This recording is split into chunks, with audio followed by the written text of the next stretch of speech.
ये कहानी है एक ऐसी मिस्टीरियस दुनिया की जहाँ पर जाइंट्स यानी कि दैत्य रहते हैं। वहाँ पहुंच जाती है एक मासूम सी लड़की और उसके साथ आखिर क्या कुछ होता है इस कहानी में जानते हैं। So hello everyone, Kanchan here, let's begin the story. कहानी की शुरुआत होती है और हम एक मासूम सी बच्ची को देखते हैं जिसका नाम सोफी होता है और ये एक असाइलम में रहती है।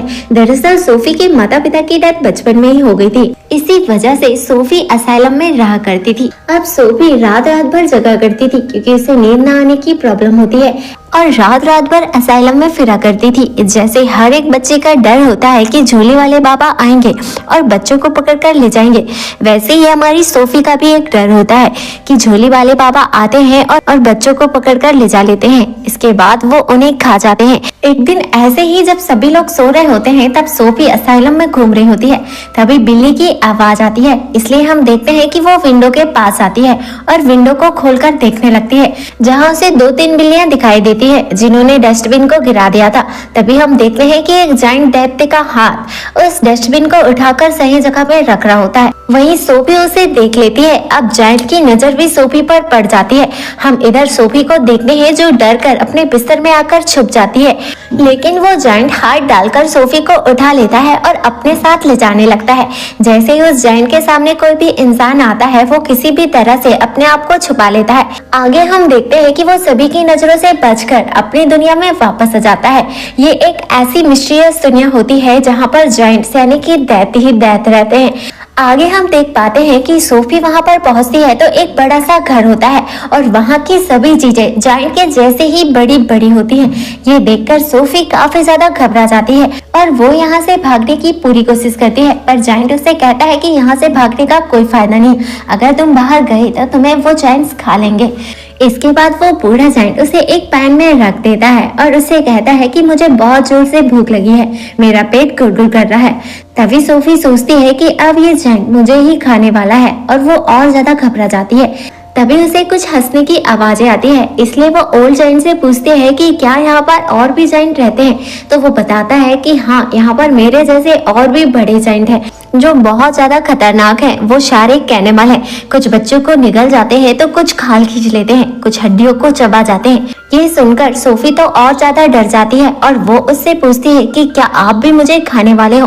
तभी वो दैत्य कहता है कि मैं इंसानों को खा लूं, ऐसा हो ही नहीं सकता। दरअसल वो एक शाकाहारी दैत्य होता है जो सिर्फ सब्जियों को खाकर अपना गुजारा करता है। तभी हम देखते हैं कि सोफी उससे पूछती है कि आखिर तुम मुझे यहाँ पर क्यों लाए हो। तो वो ओल्ड जाइंट उससे कहता है कि तुमने मुझे देख लिया था और अगर तुम चीख चीख के सबको बता देती तो सभी इंसानों को हमारे बारे में पता चल जाता और वो सारे इंसान इस जाइंट देश में आकर सभी दैत्य को मार देते और हमारी दुनिया तबाह हो जाती। इसलिए मैंने तुम्हें यहाँ पर उठाकर ले आया। अब तुम बाकी की सारी जिंदगी यहीं पर मेरे साथ ही गुजारोगी। तभी सोफी कहती है कि नहीं, मैं यहाँ से भाग जाऊंगी। तभी वो जाइंट कहता है कि यहाँ से भागने की गलती भी मत करना क्योंकि बाकी जाइंट मेरे जैसे अच्छे नहीं हैं, वो तुम्हें कच्चा ही निगल जाएंगे। इसके बाद हम देखते हैं कि वो जाइंट सोफी को एक जगह पर बिठा देता है और अपने बैग से कुछ जार को निकालने लगता है जिसमें चमकती हुई रोशनी होती है। तभी सोफी उससे पूछती है कि इन जार में क्या रखा हुआ है। तो वो जाइंट बताता है कि ये सपने हैं। तभी सोफी कहती है कि मुझे तो नींद आती ही नहीं है तो सपने कैसे आएंगे। तभी हम जाइंट को देखते हैं जो सोफी की वही किताब पढ़ने लगता है जिसमें कहानी लिखी हुई थी जो सोफी अपने साथ ले आई थी। इसके बाद हम देखते हैं कि सोफी को धीरे धीरे नींद आने लगती है और हम देखते हैं कि वो जाइंट वहां से उठकर एक कमरे में चले जाता है जहां से वो कुछ चमकती हुई रोशनी को उठाता है। तभी सोफी की नींद खुल जाती है और वो देखती है कि जाइंट सो रहा है और इसी समय का फायदा उठाकर सोफी वहां से भागने लगती है और हम देखते हैं कि वो जैसे तैसे उस घर से निकल जाती है और हम देख पाते हैं कि बाहर एक बहुत बड़ा जाइंट होता है जो सोफी को पकड़ लेता है। वो उससे गिड़गिड़ाती है और कहती है कि मुझे छोड़ दो, लेकिन हम देखते हैं कि वो जाइंट उसे कच्चा ही निगल लेता है। तभी हम देखते हैं कि सोफी की नींद खुल जाती है और वो जाइंट को देखती है कि वो कुर्सी में बैठा हुआ है और वो उससे कहती है कि ये सब तुमने किया है क्योंकि मुझे तो नींद आती ही नहीं है और ना ही कोई सपने, लेकिन ये ड्रीम काफी ज्यादा डरावना था। तभी वो जाइंट कहता है कि ये सब करना जरूरी था तुम्हारी सेफ्टी के लिए। क्योंकि मैं तुम्हें बताना चाहता था कि ये जगह तुम्हारे लिए कितनी खतरनाक है। और वो बताते हैं कि मैं तो एक छोटा सा जाइंट हूँ और मैं उनके सामने कुछ भी नहीं। यहाँ पर सब मुझे बोना कहकर चिढ़ाते हैं। जो बाकी के जाइंट है वो मुझसे काफी ज्यादा बड़े हैं और वो किसी भी इंसान की खुशबू से पहचान लेते हैं और वो तुम्हें जिंदा ही कच्चा ही चबा जाएंगे। ये लोग बातें कर ही रहे होते हैं, तभी वहाँ पर एक बड़ा सा जाइंट आ जाता है और कहता है कि तुम किससे बकर बकर कर रहे थे बोने। दरअसल ओल्ड जाइंट को सभी लोग यहाँ पर बोना कहते थे क्योंकि वो यहाँ पर सभी जाइंट से सबसे छोटा होता है। और हम देख भी पाते हैं कि जो जाइंट अभी अभी आया था वो इस ओल्ड जाइंट से काफी ज्यादा बड़ा और विशाल था। हम देखते हैं कि वो यहाँ पर पट्टी कराने आया था, तभी उसे यहाँ पर इंसान की खुशबू आती है और वो यहाँ वहाँ देखने लगता है। लेकिन जैसे ही सोफी उस बड़े जाइंट को देखती है वो वहीं पर छुप जाती है। लेकिन हम देखते हैं कि जब वो इधर उधर ढूंढने लगता है तो सोफी उस वेजिटेबल के अंदर घुस जाती है। तभी उसे वेजिटेबल से अच्छी खुशबू आने लगती है और वो उस वेजिटेबल को उठाकर खाने लगता है। तभी वो ओल्ड जाइंट उससे कहता है कि तुम तो सब्जियां नहीं खाते तो तुम आज कैसे सब्जियां खा रहे हो। तभी हम देखते हैं कि वो बड़ा जाइंट उस सब्जी को फेंक देता है और वहां से चले जाता है। इस तरह से सोफी की जान भी बच जाती है। अब आगे हम देखते हैं कि वो ओल्ड जाइंट कहीं पर जाने वाला होता है तो सोफी उससे पूछती है कि आप कहाँ पर जा रहे हैं। वो ओल्ड जाइंट उससे कहता है कि मुझे कुछ जरूरी काम है, लेकिन सोफी काफी ज्यादा इंसिस्ट करती है, इसलिए वो ओल्ड जाइंट उसे बता देता है कि वो ड्रीम पकड़ने के लिए जा रहा है। लेकिन सोफी अब उसके साथ चलने की जिद करने लगती है, पर वो ओल्ड जाइंट उसे अपने साथ नहीं ले जाना चाहता क्योंकि वो जानता है कि बाहर कितना खतरा है। अगर धोखे से भी वो बाकी जाइंट को सोफी के बारे में पता चल गया तो उसके साथ अच्छा नहीं होगा। लेकिन सोफी के काफी ज्यादा इंसिस्ट करने पर वो उसे अपने साथ ले जाने के लिए तैयार हो जाता है। आगे हम देखते हैं कि ये लोग बाहर निकल जाते हैं जहाँ पर बाकी सभी जाइंट सो रहे होते हैं और ये इन्हीं के बीच से निकल कर जाने लगते हैं। लेकिन हम देखते हैं कि एक बड़े जाइंट की नींद खुल जाती है और वो उस ओल्ड जाइंट के पैर पकड़कर खींचने लगता है और उससे पूछता है कि आखिर तो कहाँ जा रहा है बोनी। तो वो ओल्ड जाइंट उससे कहता है कि मैं अपने काम पे जा रहा हूँ। लेकिन वो सारे जाइंट उस बूढ़े जाइंट को परेशान करने लगते हैं और कहते हैं कि हम नहीं चाहते कि तुम इंसानों की दुनिया में जाओ, क्योंकि अगर किसी भी तरह से हमारे बारे में इंसानों को पता चल गया तो हमारी जान खतरे में आ जाएगी। तभी हम देखते हैं कि वो ओल्ड जाइंट को एक पत्थर की चट्टान में फेंक देते हैं। इसी समय का फायदा उठाकर सोफी एक कार में छुप जाती है। तभी वो ओल्ड जाइंट बादलों की ओर इशारा करता है और हम देखते हैं कि वो सारे जाइंट बादलों की तरफ देखने लगते हैं। दरअसल इन सारे जाइंट्स को हाइड्रोफोबिया होता है, इन्हें पानी से बहुत ज्यादा डर लगता है। इसलिए हम देखते हैं कि बारिश होने वाली थी, इसलिए वो सारे छुप जाते हैं और ये लोग वहां से निकल जाते हैं। चलते चलते एक माउंटेन में चढ़ने लगते हैं जहाँ से ये बादलों के भी आगे चले जाते हैं, जहाँ पर सोफी कहती है कि ये सितारे यहाँ से कितने खूबसूरत लग रहे हैं। तभी वो ओल्ड जाइंट कहता है कि मैं तो इन सितारों की म्यूजिक भी सुन सकता हूँ और वो बताता है कि मैं हर किसी की आवाज सुन सकता हूँ, चाहे वो चिड़िया है, चींटियां हो या कीड़े मकोड़े। इवन मैं तो ट्री की कहानियां भी सुन सकता हूँ। तभी सोफी कहती है कि मुझे तो आपकी बातों पर विश्वास ही नहीं हो रहा है। तभी वो ओल्ड जाइंट कहता है कि ये सच है बेटा, तुम्हें मेरी बातों पे ट्रस्ट करना ही होगा। आगे हम देखते हैं कि ये लोग एक लेक के पास पहुंच जाते हैं जहां पर एक बड़ा सा खूबसूरत सा पेड़ होता है। जहां पहुंचने पर वो ओल्ड जाइंट वहां पर कूद जाता है, जिसे देखकर सोफी भी वहां पर छलांग लगा देती है और हम देखते हैं कि वो दूसरी तरफ पहुंच जाते हैं, मानो ये दूसरी दुनिया में जाने का एक पोर्टल हो। जब ये लोग यहाँ पर पहुँचते हैं तो देखते हैं कि ये एक सपनों की दुनिया होती है, जहाँ पर जो पेड़ लगा होता है उससे सपने टपकते हैं और यहाँ से अच्छे अच्छे सपने ही नहीं टपकते बल्कि बुरे और डरावने सपने भी टपकते हैं। इसके बाद हम देखते हैं कि ये दोनों मिलकर बहुत सारे सपनों को पकड़ लेते हैं। यहीं पर सोफी काफी ज्यादा मस्ती करती है। इसके बाद हम देखते हैं कि ये दूसरी साइड आ जाते हैं जहाँ पर वो ओल्ड जाइंट बताता है कि यहाँ पर मुझे सभी बोना कहकर बुलाते हैं, लेकिन एक ऐसा मुझे मिला था जो मुझे बहुत ही प्यारा था, जो तुम्हारे जैसे मासूम और क्यूट था और वो मुझे बिग फ्रेंडली जाइंट यानी कि बड़े फरिश्ते जी कहकर बुलाता था।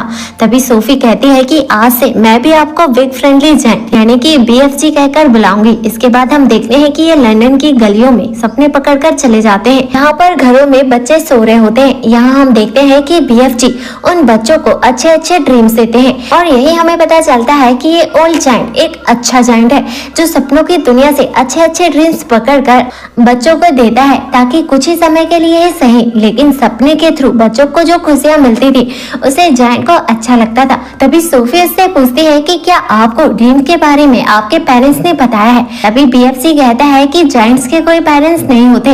वहीं पर सोफी उससे उसकी एज पूछती है तो जायंट उसे बताता है कि जितनी उम्र इस धरती की है उतनी ही एज मेरी है, यानी कि जब से धरती बनी है तब से ही जायंट भी बन गए हैं, लेकिन ये इंसानों से छुप के रहते हैं। तभी हम देखते हैं कि ये लोग वापस जाने लगते हैं। तभी सोफी उससे पूछती है कि मेरा ब्लैंकेट कहाँ है? तभी उन्हें याद आता है कि वो ब्लैंकेट तो जायंट की दुनिया में ही रह गया। ये बात सुनकर बीएफसी घबरा जाते हैं और वो सोफी से कहते हैं कि अब मैं तुम्हें अपने साथ नहीं ले जा सकता, क्योंकि अब तक उन जायंट्स को तुम्हारे बारे में पता चल गया होगा और अब वो तुम्हें नहीं छोड़ेंगे। यहीं पर बीएफजी सोफी को बताते हैं कि मुझे तुम्हारे जैसे एक मासूम इनोसेंट सा बच्चा मिला था और जो उसके साथ हुआ है मैं नहीं चाहता कि वो तुम्हारे साथ भी हो, कि अब तक सोफी भी उसकी एक अच्छी फ्रेंड बन चुकी थी। यहाँ हम देखते हैं कि बीएफजी वहां से जाने लगते हैं। तभी हम देखते हैं कि सोफी उस छत से कूदने का डिसाइड करती है क्योंकि वो जानती थी कि बीएफजी उसे बचा लेंगे। तभी हम देखते हैं कि वो वहां से छलांग लगा देती है और हम देखते हैं कि होता भी ऐसा ही है, बीएफजी उसे आकर बचा लेते हैं। अब सोफी की जिद के आगे बीएफजी को मानना ही पड़ता है और वो फिर से सोफी को जायंट की दुनिया में ले आते हैं। इधर हम जायंट्स को देखते हैं जो सोफी और बीएफजी का इंतजार कर रहे थे क्योंकि वो जानते थे कि बीएफजी के पास कोई इंसान है। जब वहाँ पर बीएफजी पहुँचता है तो हम देखते हैं कि वो उससे पूछताछ करते हैं और ब्लैंकेट की खुशबू से उस इंसान को ढूंढने लगते हैं और बीएफजी के घर में पूरी तोड़फोड़ मचा देते हैं, लेकिन बीएफजी उस ब्लैंकेट को ही जला देते हैं ताकि उस इंसान की खुशबू उनको ना आए। इसके बाद हम देखते हैं कि बीएफजी सबको वहां से मारकर भगा देते हैं। इधर हम सोफी को देखते हैं जो उन दैत्य से छुप रही होती है। तभी उसे इंग्लैंड की महारानी की एक पिक्चर दिखती है। तभी उसे एक आइडिया आता है। तभी वो बीएफजी से कहती है कि तुम महारानी के लिए एक डरावना सा सपना बनाओ जिसमें इंग्लैंड की गलियों में इन 9 के 9 दैत्य को दिखाओ कि वो कैसे आतंक मचा रहे हैं और उस सपने में मुझे और तुमको भी डालना ताकि उन्हें हमारी बातों में भरोसा हो जाए। इसके बाद हम देखते हैं कि बीएफजी ऐसा ही करता है। वो एक ऐसा डरावना सपना बनाता है जिसमें वो 9 के 9 दैत्य को शामिल करता है और उसमें इंग्लैंड की गलियों के सारे मिसिंग बच्चों को भी डाल देता है, जिसमें वो सोफी और खुद को भी शामिल कर लेता है ताकि जब वो क्वीन के सामने जाए तो वो उन पर भरोसा कर ले। इसके बाद हम देखते हैं कि ये महारानी के कमरे में पहुंच जाते हैं और वो सपना डाल देते हैं। इसके बाद हम देखते हैं कि महारानी वो सब कुछ देख लेती है जो ये लोग उन्हें दिखाना चाहते थे। अब क्योंकि सपना बहुत ज्यादा डरावना होता है इसलिए क्वीन उठ जाती है और अपने सपने के बारे में अपनी केयर टेकर को भी बताती है। तभी हम देखते हैं कि केयर टेकर न्यूज़पेपर में वही न्यूज पढ़ती है जो कि अभी अभी क्वीन के सपने में आया होता है, इसलिए वो लोग भी हैरान हो जाते हैं कि ये कैसे पॉसिबल है। तभी हम देखते हैं कि क्वीन अपनी केयर टेकर को पर्दा हटाने के लिए कहती है। तभी वहाँ पर सोफी आ जाती है और वो क्वीन को सब कुछ बताने लगती है। अब क्योंकि क्वीन ने सोफी को भी अपने सपने में देखा था इसलिए वो उसे पहचान लेती है। वहीं पर सोफी क्वीन से वादा लेती है कि वो बीएफजी के बारे में किसी को भी ना बताए। इसके बाद हम देखते हैं कि वो बीएफजी को वहाँ पर बुला लेती है। वहीं पर क्वीन भी अपना प्रॉमिस निभाती है और वो बीएफजी को बड़े ही सम्मान से अंदर ले आती हैं और उनके लिए एक दावत पेश करते हैं। इसके बाद हम देखते हैं कि बीएफजी उन्हें सब कुछ बताने लगते हैं कि कैसे उनके 9 दैत्य बच्चों को मिसिंग करके उनका मांस खाते हैं। अब हम देखते हैं कि क्वीन भी उनकी हेल्प के लिए तैयार हो जाती है और एक पूरी आर्मी तैयार कर लेते हैं और ये लोग जायंट की मिस्टीरियस दुनिया के लिए निकल जाते हैं। इनका पूरा प्लान तैयार होता है, इसलिए हम देखते हैं कि ये लोग प्लेन में ही ऊपर ही रुके रहते हैं क्योंकि ये साथ मिलकर अटैक करने वाले थे और ये लोग पूरी प्रिपरेशन से आए थे। इधर हम बीएफजी और सोफी को देखते हैं जिनका ये प्लान होता है कि वो एक ऐसा ड्रीम बनाएंगे जिसमें वो पछतावा और रिग्रेट को डालेंगे उनके बुरे कामों के लिए। और हम देखते हैं कि बीएफजी एक ऐसा ड्रीम बना लेते हैं और हम देखते हैं कि वो उन जायंट्स के किनारे पहुंच जाते हैं।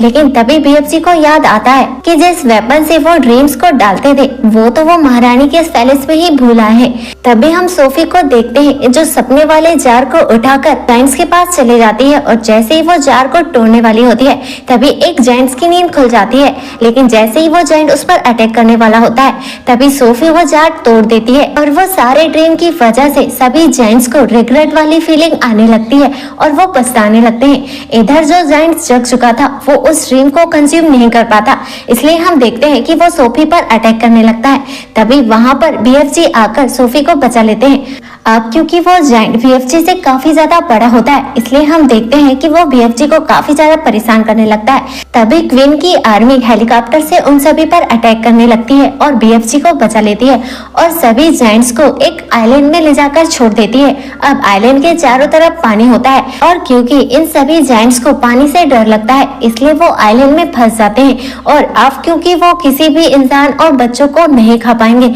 इसलिए हम देखते हैं कि महारानी उनके लिए सब्जी और कुछ बीजें फेंक देती है ताकि वो सभी जायंट्स उस आइलैंड में सब्जियां उगाकर उन्हें खाकर अपना गुजारा कर सके। अब क्योंकि इन्हें सब्जियां बिल्कुल पसंद नहीं होती थी, लेकिन अपनी जिंदगी का गुजारा करने के लिए उन्हें ऐसा करना ही होगा। इधर हम सोफी को देखते हैं जो अब क्वीन के पैलेस में रहने लगती है और बहुत ही खुशी से अपनी जिंदगी गुजारने लगती है। दूसरी तरफ हम बीएफजी को देखते हैं जो जायंट की दुनिया में अब अकेला होता है और सब्जियां और अलग अलग प्रकार की सब्जियों को उगाने लगता है और वो भी अपनी जिंदगी को खुशहाली से गुजारने लगता है। इधर सोफी जैसे ही सोकर उठती है वो बीएफजी को गुड मॉर्निंग कहती है। इधर बीएफजी भी उसके गुड मॉर्निंग का आंसर देता है और इसी के साथ इस प्यारी सी मूवी का यहीं पर एंड हो जाता है। अगर आपको यह एक्सप्लेनेशन पसंद आया तो वीडियो को लाइक और चैनल को सब्सक्राइब करके हमारे इंस्पिरेशन लेवल को जरूर बढ़ाइएगा, क्योंकि एक वीडियो को बनाने में बहुत ज्यादा मेहनत लगती है, तो आपका एक सब्सक्राइब हमारी इंस्पिरेशन का कारण बनता है।